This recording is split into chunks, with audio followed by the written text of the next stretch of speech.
Isaías capítulo 6, a partir do versículo 1. No ano em que morreu o rei Uzias, eu vi o Senhor assentado sobre um alto e sublime trono, e o seu séquito enchia o templo. Serafins estavam por cima dele, cada um tinha 6 asas, com 2 cobriam seus rostos, com 2 cobriam seus pés, e com 2 voavam, e clamavam uns aos outros, dizendo: Santo, Santo, Santo é o Senhor dos exércitos, toda a terra está cheia da sua glória. Você pode repetir esse versículo 3 comigo? Só a parte em que eles fazem essa declaração: clamavam uns aos outros, dizendo: Santo, Santo, Santo é o Senhor dos exércitos, toda a terra está cheia da sua glória. Continuando na leitura, a partir do verso 4, os umbrais das portas se moveram à voz do que clamava, e a casa se encheu de fumaça. Então disse eu: ai de mim, que vou perecendo, porque sou um homem de lábios impuros e habito no meio de um povo de impuros lábios. E os meus olhos viram o Rei, o Senhor dos exércitos. Porém, um dos serafins voou para mim, trazendo na sua mão uma brasa viva, que tirara do altar com uma tenaz, e com a brasa tocou a minha boca e disse: eis que isto tocou os teus lábios, e a tua iniquidade foi tirada, e expiado o teu pecado. Depois disso, ouvi a voz do Senhor que dizia: a quem enviarei, e quem há de ir por nós? Então disse eu: eis-me aqui, envia-me a mim. Eu quero trazer uma palavra sobre a importância de termos experiências com Deus, a importância de nos relacionarmos com Deus mais intimamente. Baseado nesse texto, nessa experiência do profeta Isaías, eu aprendo aqui algumas coisas muito interessantes que nós precisamos aplicar nas nossas vidas. O texto vai dizer que Isaías, ele teve uma visão da glória de Deus, a glória de Deus que enchia o templo. Isaías estava no templo. Se você quer ter experiências com Deus, o melhor lugar para você estar é aqui, na casa de Deus. Não é em casa, não. Em casa é quando você está doente, ou se alguém não pode, está viajando, aí você assiste lá pelo YouTube. Isso é uma ferramenta. Mas culto é aqui, é na igreja. Santa Ceia é na igreja, adorar a Deus é na igreja. Aqui é lugar onde Deus manifesta a presença e a sua glória e nos envolve. Então Isaías, primeiro, ele estava no lugar certo. Agora, uma coisa interessante é que ele começa colocando aqui uma data. Quando foi que ele teve essa experiência com Deus? No ano em que morreu o rei Uzias. Quem foi o rei Uzias? O rei Uzias de Judá, ele era primo de Isaías, ele tinha um grau de parentesco. Isso aqui para Isaías era sensacional, era um facilitador. Quando você vê a história bíblica, sobretudo no Antigo Testamento, você vai ver por diversas vezes profetas, homens de Deus, sendo perseguidos pelo rei. O rei mandando matar profetas, o Estado contra a religião. Você vai ver essa perseguição ao decorrer da Bíblia. Por exemplo, o profeta Elias, que foi perseguido pelo rei Acabe e Jezabel, como tantos outros, Micaías e tantos outros, Jeremias, que foram perseguidos. Isaías era diferente. Quando Isaías profetizou, quando Isaías ele exercia o seu ministério, ele pegou boa parte do reinado de Uzias, seu primo. Aí eu te faço uma pergunta: isso é bom ou ruim? Depende do ponto de vista. Imagina hoje você aqui, aí você tem uma causa na justiça, mas você é amigo do dono do maior escritório de advocacia de Brasília. Gente que ganha todas as causas. Pô, que maravilha. Aí você tem alguém que está internado no hospital e você é amigo do diretor do hospital. Você tem acesso lá. Pô, você conhecer autoridades, você conhecer lideranças, isso te abre portas, isso te dá acesso, isso te facilita muitas vezes para você poder alcançar alguma coisa que você precisa. Então, toda vez que você está passando um momento difícil, você lembra daquela pessoa que pode fazer alguma coisa por você. Por exemplo, você tem um primo rico, né? Um camarada que tem muito dinheiro na família, e você está passando um aperto, mas você sabe, pô, se eu ligar para o meu primo, ele vai fazer um pix para mim, ele vai me ajudar. Eu sei que se apertar, eu sei aonde eu vou recorrer. Só que a Bíblia diz que Deus se manifesta na vida de Isaías justamente no ano em que o apoio de Isaías partiu, justamente no ano em que o rei, amigo do profeta, morreu. O que é que eu quero declarar para a sua vida nessa noite? Tem horas, querido, que Deus vai ter que tirar algumas coisas da sua vida para Ele poder se manifestar. Sabe por quê? Porque quando Isaías precisava de uma referência, ele olhava para o trono em Judá. O trono estava ocupado, o primo dele estava lá no trono. Agora que o primo dele morreu, ele não tem mais a quem recorrer, ele não tem mais onde buscar auxílio, ele não tem mais onde buscar ajuda. O trono da terra agora está vazio. Mas é justamente no ano em que ele olha e vê o trono da terra vazio, que Deus se manifesta para ele e dá uma visão de que o trono celestial está ocupado. Na hora que você olha para um lado e para o outro e não tem onde buscar socorro e não tem onde buscar ajuda, é só você olhar para cima.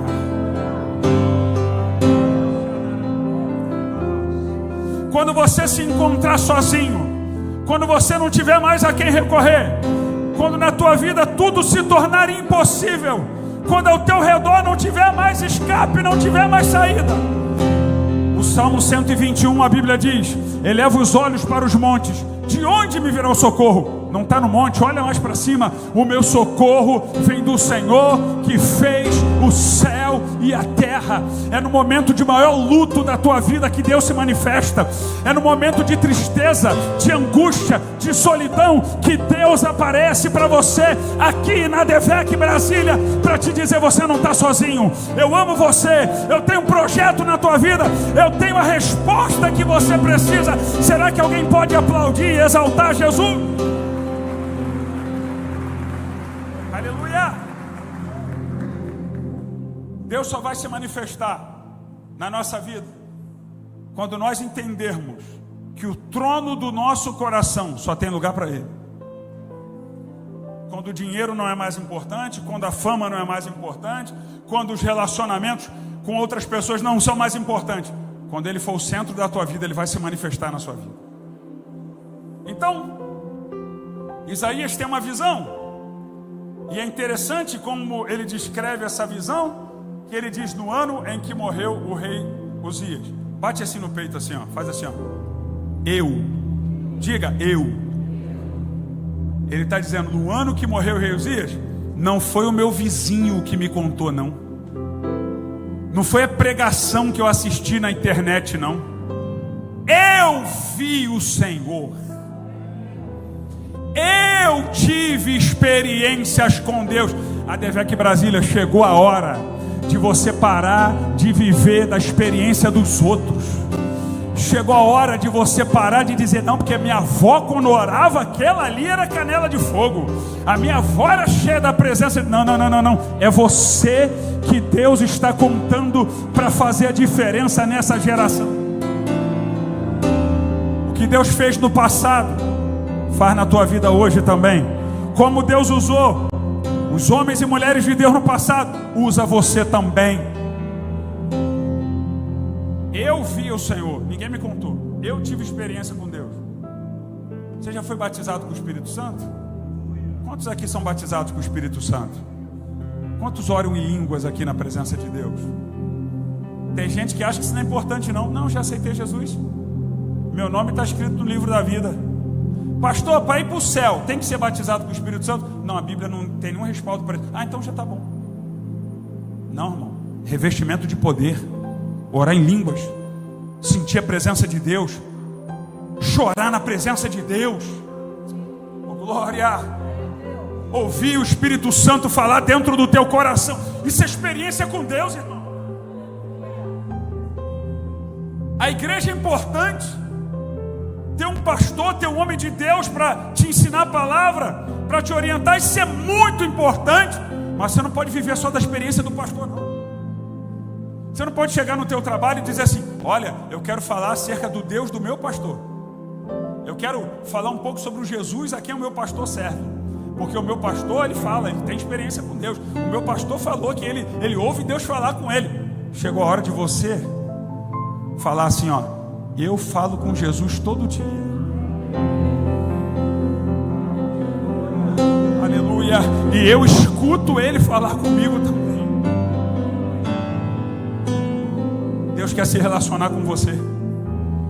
Deus quer ter intimidade contigo. Não é para você mais dizer: ah, o Deus da minha esposa, o Deus do meu marido. Não, não, não, é o teu Deus. É o teu Deus. É o Deus que se manifesta para você. Chegou a hora da gente subir o nosso nível espiritual de intimidade com Deus. Chegou a hora da gente crescer. E quando manifestar um demônio na casa do vizinho, não vem chamar a irmã da oração, não ligar para o pastor, não. É você que vai lá botar a mão e vai dizer: eu tenho um Deus todo poderoso na minha vida, e na autoridade do nome de Jesus eu te repreendo. Chegou a hora, meu querido, de você botar a mão sobre os enfermos. Porque isso não é promessa para pastor, não. Isso é promessa para a igreja, para todo mundo. Imporão as mãos sobre os enfermos e eles serão.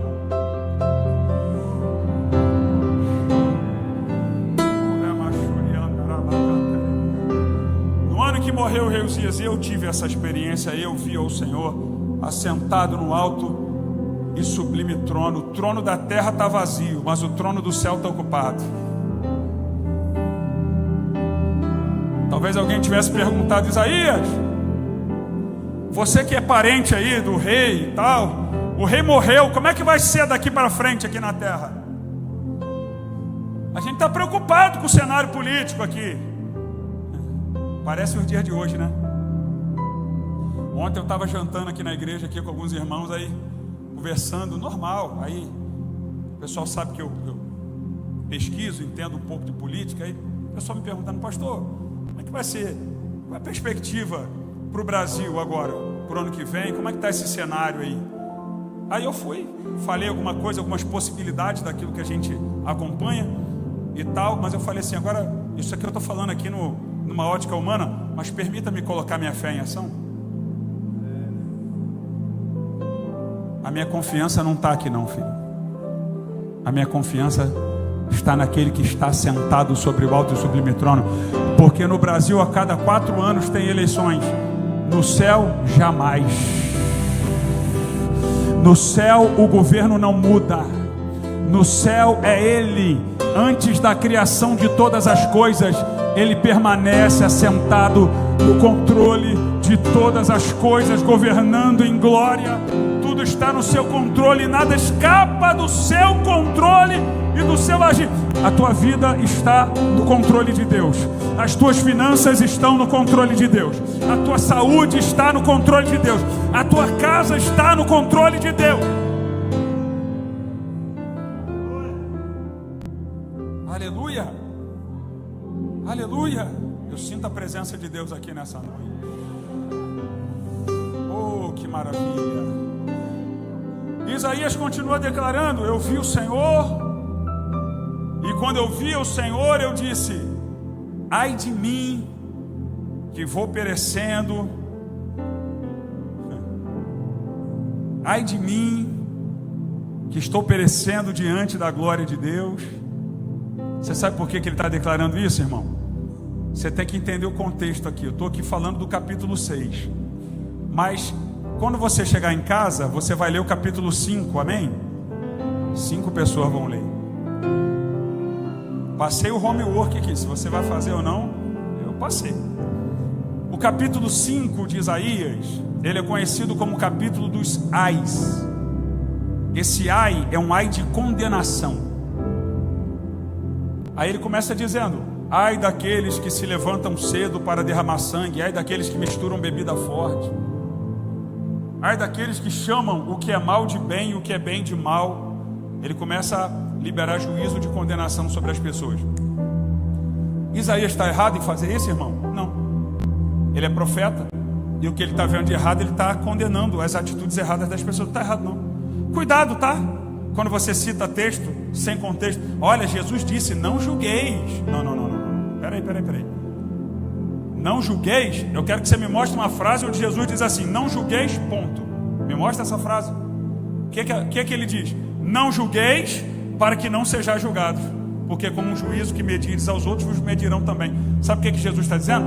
Quando você julgar alguém, tem alguém julgando você. É só isso. Não é que você não pode olhar uma atitude errada de uma pessoa, você não pode dizer: essa atitude tua está errada. Você pode falar assim, mas saiba que também tem alguém olhando para você e avaliando as suas atitudes erradas também. É isso. É isso. Então Isaías está dizendo: ai desse, ai do pecador, ai daquele, ai daquele, ai daquele. Sabe por quê, irmão? Escute. Quando nós olhamos na horizontal, nós ainda temos a ousadia de nos comparar, de fazer comparações, de achar que alguém é melhor que o outro, que você é melhor que o outro, que não deveria achar, mas tem gente que se acha. Eu sou melhor que ele. Se eu fosse o líder desse departamento, estava muito melhor do que o que está agora. Eu canto mais do que ele, eu prego mais do que ele. Olha, se eu fosse o presidente dessa empresa, ia ser melhor. Se eu fosse o supervisor da empresa, olha, se eu tivesse no cargo, se eu fosse o comandante dessa unidade militar aqui, seria muito melhor do que esse que está. Porque a gente está olhando aqui, ó, né? Eu estou falando mais de homem, que mulher não faz isso. Mulher sempre olha: poxa, que vestido lindo ela está usando. Olha como a bolsa combina com o sapato, né? Mulher é mais assim, né? De ver só o lado bom, não é isso? Tem irmão fazendo assim: não, pastor. Né? Ai, nossa, que brega. Ai, que cafona. Ai, como ela tem coragem de vir para a igreja com essa roupa, né? Que você está olhando aqui, ó, na horizontal. Aí tu começa a comparar e começa a enxergar defeito nas pessoas. Esse irmão fala demais, esse aqui quase não fala, esse é feio, né? Ai, aí pronto, começa a julgar. Você está olhando na horizontal. No capítulo 6, Isaías não está olhando na horizontal, ele está olhando na vertical.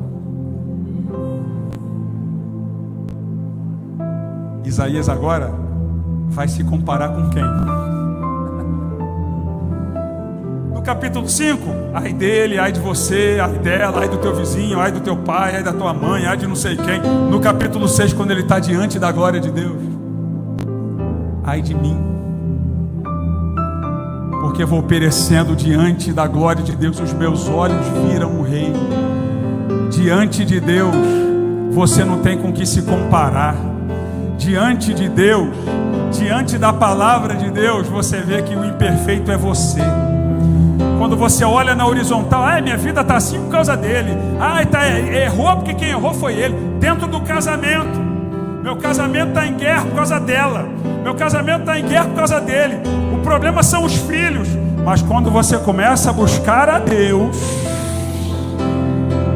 eita Deus, quando você começa a entrar no templo, quando você começa a se relacionar com Deus, você começa a enxergar que o problema não está no A, não está no B, não está no C.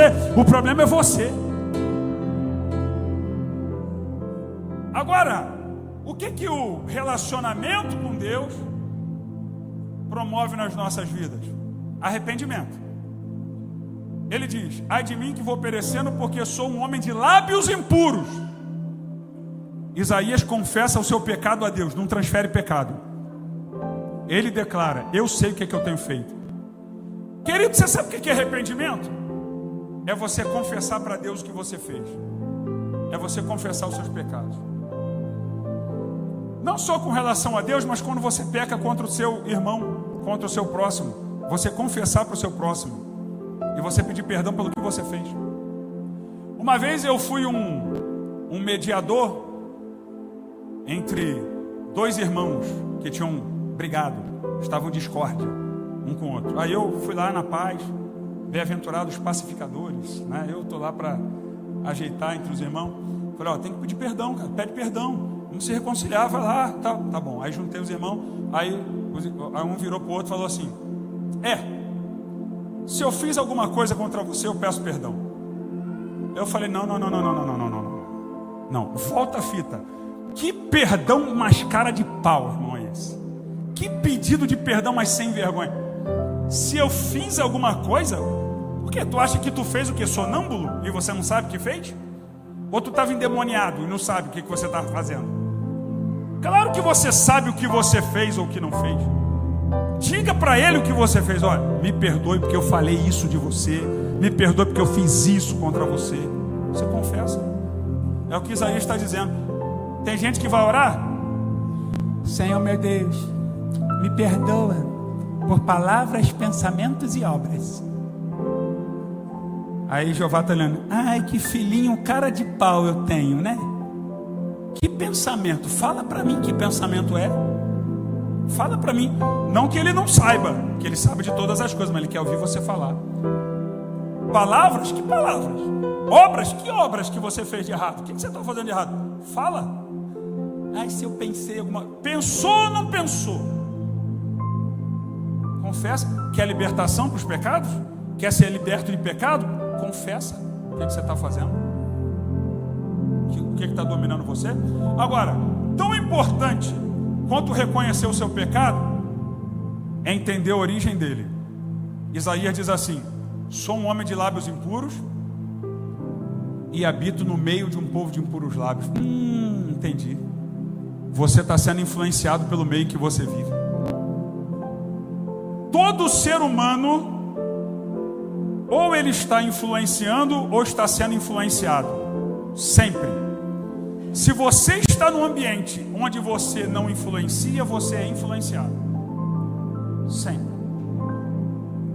Isaías está dizendo para Deus: eu habito no meio de um povo de impuros lábios. Cuidado com quem você anda. Cuidado com amizades que te tiram da presença de Deus. Cuidado. Você é crente, filho? Você é filho de Deus? Você é servo de Deus? E você está num grupo no teu trabalho que compartilha pornografia no grupo de WhatsApp e você está lá? Mas é um grupo de trabalho. Sai! Vira para o teu chefe e diz: eu sou homem de Deus. Se o grupo é para trabalho, pode botar meu nome, pode botar meu número aí. Mas se é para ficar compartilhando pornografia, me tira desse grupo e fala comigo por outro sistema. Manda e-mail, fala de outra forma, mas não me bota nesse grupo não, porque eu não vou compactuar com isso. Ou você influencia ou é influenciado, irmão. O ambiente onde Isaías estava fazendo mal para ele. Agora você pode estar em ambientes hostis, mas você, por ser homem de Deus e ter experiência com Deus e convicção de quem você é em Deus, aquele ambiente não vai dominar você e você vai fazer a diferença lá. Ai, pastor, é porque o senhor fala assim, o senhor não sabe como é que é lá no teu trabalho. Ah, tu acha que eu não sei? Quer falar para mim? Eu que já trabalhei em fábrica. Quer falar para mim que é ambiente hostil?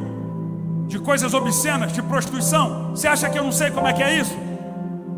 Ai, pastor, é porque eu estou numa faculdade e na faculdade eu não posso nem dizer que eu sou crente. Se eu disser que eu sou crente, eu perco ponto, eu sou perseguido. Ah, que lindo, né? Aí lá você fica quietinho. Eu tenho que chamar aqui o irmão que é obreiro aqui da igreja, que não está aqui agora porque estava no culto da manhã, o Wilker Leão, membro aqui da igreja. Segue ele lá, procura na internet, no YouTube e no Instagram, o Wilker Leão. Procura lá para você saber quem é o moço, o louco que está lá, que já foi até expulso da UNB por defender seus princípios e valores. Todo mundo contra ele, mas ele está lá, ó, levantando a mão. Não, eu quero dar minha opinião aqui, eu quero falar também. Ele está lá marcando presença. Expulsaram ele da UNB. O que ele fez? Fez vestibular para a Universidade de Goiás, passou em primeiro lugar. Agora eu não tenho culpa se alguém não estuda e fica mendigando ponto de professor esquerdopata. Aí eu não tenho culpa. Não estudou, não aprendeu. Ai não, tem que ver, porque senão ele vai me tirar ponto. Pode tirar tudo que é pontinho extra por causa de trabalhozinho de ideologia. Eu estudo e tenho conteúdo e passo, pronto. Não preciso disso. Está lá marcando presença. Eu sei que essa hora não tem glória a Deus, né? Não tem. Amém? Um irmão falou aleluia, o outro falou aleluia. Mas é para o nosso crescimento. Aí a Bíblia diz que quando Isaías declara isso, um dos serafins pegou uma brasa de fogo, uma brasa tirada do altar. O altar estava em chamas. Ele tira uma brasa com uma tenaz. Você sabe o que é uma tenaz? Tenaz é um dispositivo, tipo uma tesoura, que é um pegador. É uma coisa que você usa para pegar brasa. Tem churrasqueiro aqui ou não? Tem irmão que sabe fazer um churrasco aqui? Só o pastor Jean, Diego também sabe, né? churrasco você, né? Vou ensinar aqui, não, Devec aprende tudo. Você foca aqui, né? Faz um foguinho aqui desse lado, vai pegar a brasa, depois tu vem com a tenaz, tira aquela brasa e espalha na churrasqueira, bota mais carvão em cima, ou madeira, ou graveto, não sei como, e você espalhou as brasas ali. Então a tenaz é para você organizar aquilo. Aí o anjo pega a brasa de fogo tirada do altar com uma tenaz. Irmão, imagina, quem já olhou assim numa churrasqueira? O carvão em brasa, vermelho. Já viu essa cena? Aquele carvãozão vermelho lá. Imagina agora você abrir a sua boca, aí alguém pega aquele carvão e bota aquela brasa vermelha e bota dentro da tua boca. Mastiga aí. Tem irmão que fez assim, ó, chegou assim, arrepiou até o último fio de cabelo. Ai, meu Deus, só de morder a língua já dói. Imagina um troço desse na minha boca. Não faz isso não, tá, irmão? Não experimenta em casa não. É só uma ilustração. Imagina a dor de uma brasa. Sabe por quê, irmão? O ser humano é composto de espírito, alma e corpo. Repita comigo: espírito, alma e corpo. Tem doença no corpo, tem doença na alma e tem doença no espírito. Doença no corpo é moleza, você sente na hora, está doendo alguma área do teu corpo, aí você vai no médico. Doença na alma, você vai procurar um psicólogo ou talvez até um psiquiatra. Depressão, ansiedade, medo, pânico. Doença na alma. E tem a doença do espírito. Qual é a doença do espírito? Pecado. Pecado que nos afasta de Deus. Quando você está com algum problema físico, muitas vezes o remédio vai doer mais. Eita! O camarada se machuca e o remédio para aquele machucado vai doer mais do que na hora que ele se machucou. Mas vai curar. Quem lembra do metiolate? Você lembra disso? O mais novo não sabe o que é isso. Metiolate é uma ferramenta projetada no inferno. É algo que os nazistas desenvolveram para método de tortura. E isso veio parar nas farmácias aqui no Brasil. A gente era moleque, aí jogando bola, caía de joelho, dava aquela ralada, né? Arranhava aqui o joelho, aquela... Aí tudo cheio de sangue, já era uma dor aquilo. Chegava em casa, meu Deus, o que a gente fazia? Botava uma calça, sim ou não? Para a mãe não ver, e ficava com aquela calça. Aí daqui a pouco começava a dar febre, aquela coisa, porque a calça grudava no sangue da... Esse moleque está estranho, irmão. Um calor desse de calça, o que está acontecendo? E a gente não queria o raio do metiolate. Aí o metiolate, irmão, era um negocinho, tinha uma redinha. Aquela redinha era um demônio, irmão. Aí tirava a redinha, aí passava na ferida, meu irmão, você via a estrela.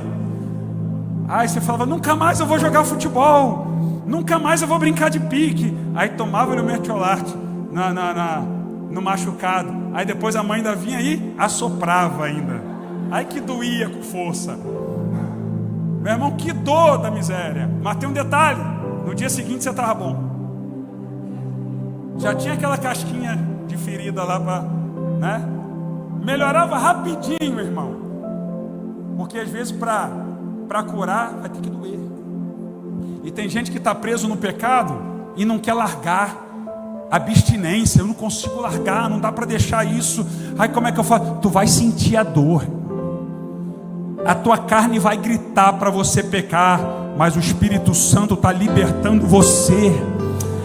Oh glória! Através do sangue de Jesus. Essa brasa viva tirada do altar representa o perdão e a purificação de Jesus para os teus pecados. Só tem um detalhe: doeu, pode até doer, mas a Bíblia diz: o teu pecado foi perdoado e a tua iniquidade foi tirada da tua vida. O pecado não vai te dominar, você não vai ser escravo de vício nenhum, porque você vai ter uma vida santa e consagrada a Deus. Alguém celebra Ele nessa noite. Aleluia.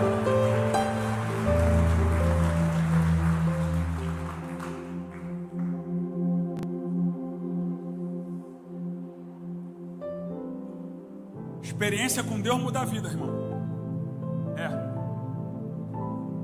experiência com Deus, que você é o mesmo de sempre. Não, eu sou servo de Deus. Olha, eu tive uma experiência com Deus e tal. Mas eu continuo falando mentira. Eu continuo dando golpe nos outros.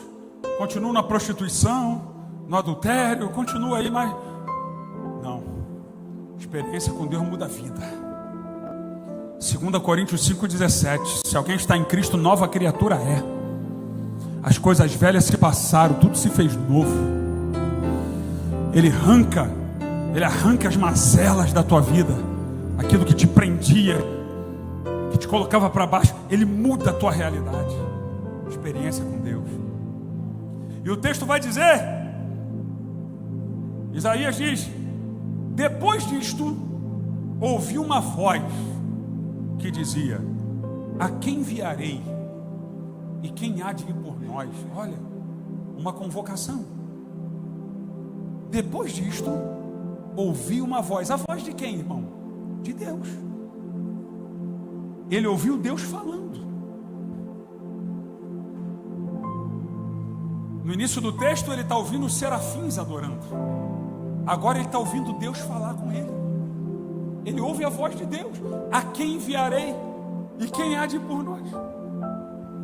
Isaías declara: eis-me aqui, envia-me a mim, usa a mim, me usa. Eu quero ser usado por ti. Eu quero ter experiências contigo. Eu te faço uma pergunta aqui, querido. Primeiro, presta atenção. Deus falou diretamente com Isaías? Deus falou: Isaías, eu posso enviar você? Foi assim? Foi isso que Deus fez? Ele ouviu uma voz. A voz dizia o seguinte: a quem enviarei? Quem? Eu posso contar com quem aqui? Eu posso contar com quem para minha obra? Eu posso contar com quem para ter experiência comigo? Eu posso contar com quem para eu chamar de filho? Eu posso contar com quem para eu derramar minhas bênçãos sobre a vida dele? Eu posso contar com quem? Deus não chamou ele especificamente, não. Ele ouviu a voz de Deus e entendeu: eu estou aqui. Cada um de nós temos um chamado ministerial. Cada um de nós. Não é para ser pastor, não. Nem todo mundo vai ser pastor, não. Não é para pregar aqui na igreja, não. Não é para exercer função apenas no púlpito, no altar, não. Cada um tem um chamado para a obra de Deus. O problema é que às vezes a gente não está ouvindo esse chamado, irmão. Sabe por que a gente não está ouvindo esse chamado? Não é porque Deus não está chamando, não.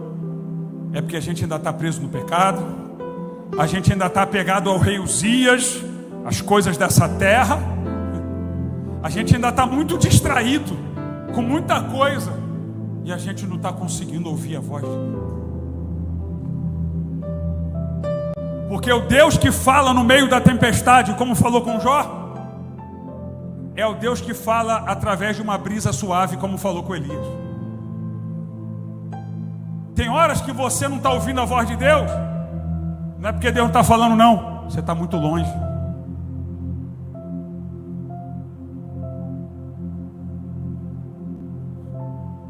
Tem hora que Deus está falando, mas você não está ouvindo.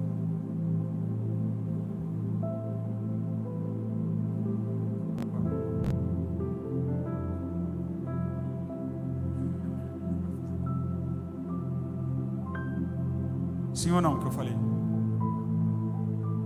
Não ouviu, não? Porque você está longe. O pastor Jean ouviu. Ele está na primeira fileira. Às vezes a gente está muito distante de Deus, e Deus está falando assim: ó, eu quero abençoar a tua vida agora. Eu quero iniciar um novo tempo na tua vida a partir de agora. Eu quero abrir as janelas dos céus para a tua vida a partir de agora. Mas a gente está muito longe. A gente está muito no Instagram. A gente está muito nos streamings. A gente está muito no futebol. A gente está às vezes até no pecado, que nada disso que eu falei é pecado, mas às vezes a gente está no pecado mesmo. Como é que você vai ouvir a voz de Deus assim? E Deus está dizendo: entra no templo, rapaz. Entra na minha presença, confessa o teu pecado. Deixa as coisas do mundo de lado, mergulha na minha presença. Porque o próprio Isaías escreve no capítulo 1, verso 19: se quiserdes e ouvirdes, comereis o melhor dessa terra. Deus tem o melhor para você. Deus tem o melhor para a tua casa. Deus tem um tempo novo para a tua vida. Mas a decisão é sua. Será que você pode ficar de pé adorando a Jesus aqui? Aleluia! Aleluia! Por que tem muita gente que ainda não está cumprindo o propósito de Deus para a sua vida na terra? Está longe, ainda não conseguiu ouvir a voz de Deus, está preso às coisas da terra, está preso às coisas da terra, tanto aquilo que é pecado, quanto aquilo que não é pecado, mas é uma distração. Preso demais aos negócios dessa vida, preso demais às preocupações da terra. E Deus está dizendo: rapaz, já era para você estar no outro nível espiritual. Escuta o que eu vou falar para você aqui em nome de Jesus. Em nome de Jesus. Cada problema na vida tem uma causa, é verdade. Mas você sabia que a maior parte dos problemas, meu irmão, eu estou falando aqui porque eu sou pastor, eu atendo no gabinete, eu não estou aqui só para pregar, não. Eu atendo pessoas, eu converso com muitas pessoas. Você sabe qual é a raiz de todos os problemas? Na maioria das vezes, distanciamento de Deus.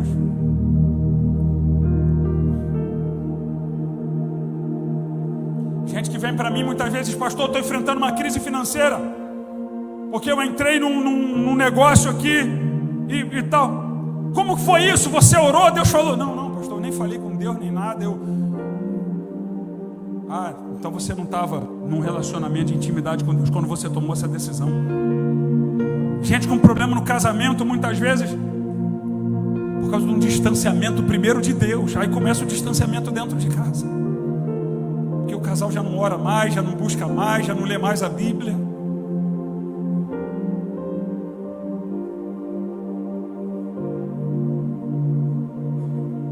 E às vezes a gente diz: não, o inferno se levantou. Não, irmão, deixa eu falar um negócio para você, não sei se você vai gostar ou não. O inferno não vai se levantar contra a tua vida, não, irmão. O inferno já se levantou há muito tempo contra você. Tem uma foto tua lá no QG de Satanás. Quem já viu aqueles filmes de espionagem, de investigação, que tem um quadro, os policiais fazem um quadro, aí tem um monte de ponto, um ligando no outro, aí foto com um risco, uma setinha. Quem já viu essas cenas em filmes, né? Os caras investigando como é que vamos pegar ele e tal. Tem um negócio desse lá no inferno, a teu respeito e a meu respeito também. Satanás está doido para me derrubar e te derrubar. Só que quando tu está perto de Deus,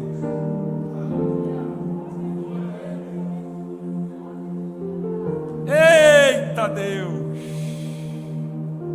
Quando você está perto de Deus, Satanás não pode chegar perto de você. Mas e sozinho, pastor? Aí eu estou com pena de você.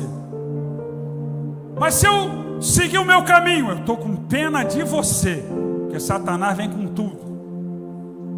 Mas quando você está debaixo das asas do Onipotente, no esconderijo do Altíssimo,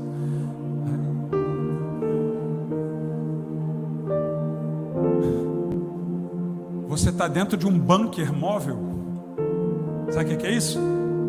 Pode jogar míssil, jogar bomba, o que for. Você tem os anjos de Deus te cercaram. Você está protegido. Não tenha medo se alguém disser: olha, eu vi o teu nome na macumba. Pode ver meu nome, pode ver o sobrenome, pode ver o que for. Eu estou andando com Deus. Aquele que é de Deus, o maligno não lhe toca. Satanás não tem poder na vida daquele que tem uma aliança com Jesus. Mas eu estou falando quem tem aliança com Jesus. Não é alguém que acha bonitinho: eu acho tão legalzinho, sabe? Jesus virou moda, né? Jogador de futebol tem Jesus na camisa, né? Aparece uma faixa com Jesus. Jesus agora virou uma modinha. Eu estou achando legal essa moda. Não. É quem tem intimidade com Jesus. É quem tomou uma decisão e disse: a partir de agora, Senhor Jesus, guia os meus passos. A partir de agora, não vivo mais eu, mas Cristo vive em mim. Aleluia. seus olhos, eu quero orar por você agora. Curve a sua cabeça, coloque a mão no seu coração.